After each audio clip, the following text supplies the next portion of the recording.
Hello everyone, this is R K Verma. Welcome to Science Messenger. आज हम पढ़ने वाले हैं क्लासिफिकेशन ऑफ यूनिट सेल्स। हमने पढ़ा था क्रिस्टलाइन सॉलिड छोटे छोटे स्मॉलेस्ट रिपीटिंग यूनिट से मिलकर बने होते हैं, जिन्हें हम कहते हैं यूनिट सेल।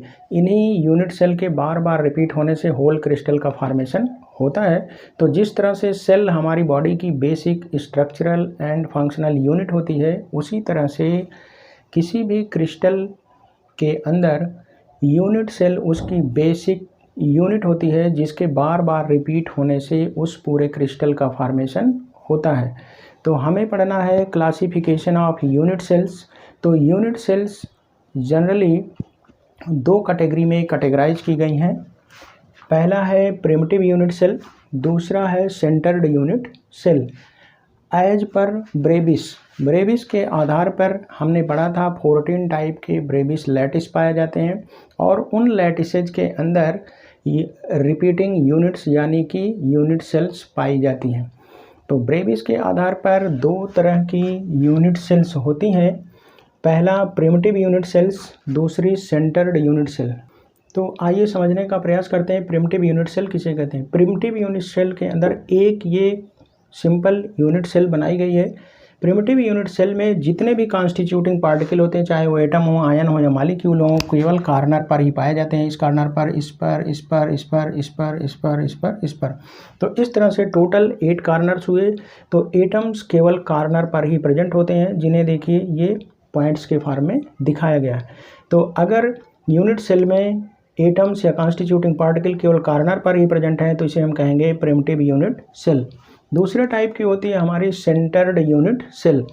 अगर इस प्रिमिटिव यूनिट सेल में कॉर्नर्स के अलावा, कॉर्नर पर तो कॉन्स्टिट्यूटिंग पार्टिकल प्रेजेंट ही होंगे, इसके अलावा और कहीं दूसरी जगहों पर भी कॉन्स्टिट्यूटिंग पार्टिकल पाए जाते हैं, तो उसे हम कहते हैं centred unit cell. Same type of particles are present beside corners. Beside corners का मतलब कि कॉर्नर के अलावा भी, कॉर्नर पर तो प्रेजेंट ही होंगे, उसके अलावा भी। तो पहला इसमें है बॉडी सेंटर्ड।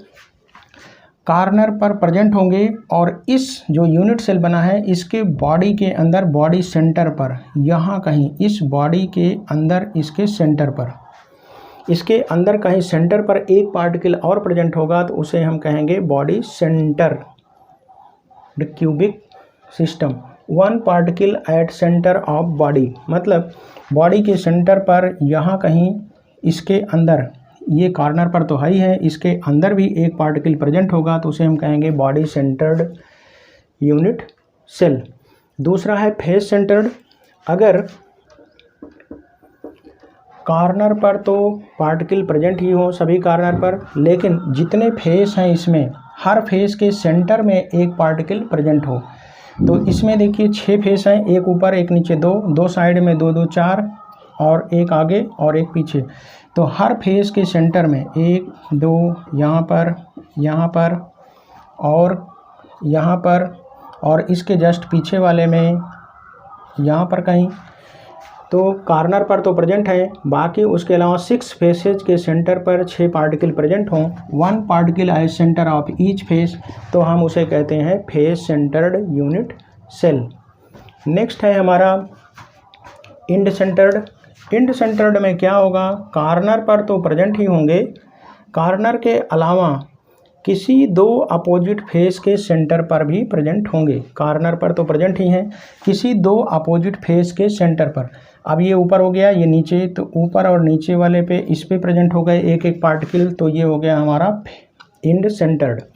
कोई ज़रूरी नहीं कि ऊपर और नीचे अपोजिट फेस पर ही प्रेजेंट हों, ये साइड के इधर वाला फेस इसके अपोजिट है, तो इसके सेंटर में, इसके सेंटर में प्रेजेंट हो जाए, तब भी हो गया इंड सेंटर्ड। अब कोई ज़रूरी नहीं यहाँ है, ये सामने वाला फेस जो है, सामने वाला फेस यहाँ पर प्रेजेंट हो, और इसके पीछे वाला फेस जो है उसके सेंटर में प्रेजेंट हो, तो भी हो गया इंड सेंटर्ड। तो 1 particle at centre of any 2 opposite faces beside the corners. Corner पर तो प्रेजेंट ही होंगे, इसके अलावा किसी दो अपोजिट फेस के सेंटर पर भी एक एक पार्टिकल अगर प्रेजेंट है तो उसे हम कहते हैं इंड सेंटर्ड यूनिट सेल। तो इस तरह से हमने देखा यूनिट सेल दो टाइप के, प्रिमिटिव एंड सेंटर्ड। सेंटर्ड में body centred, face centred and end centred.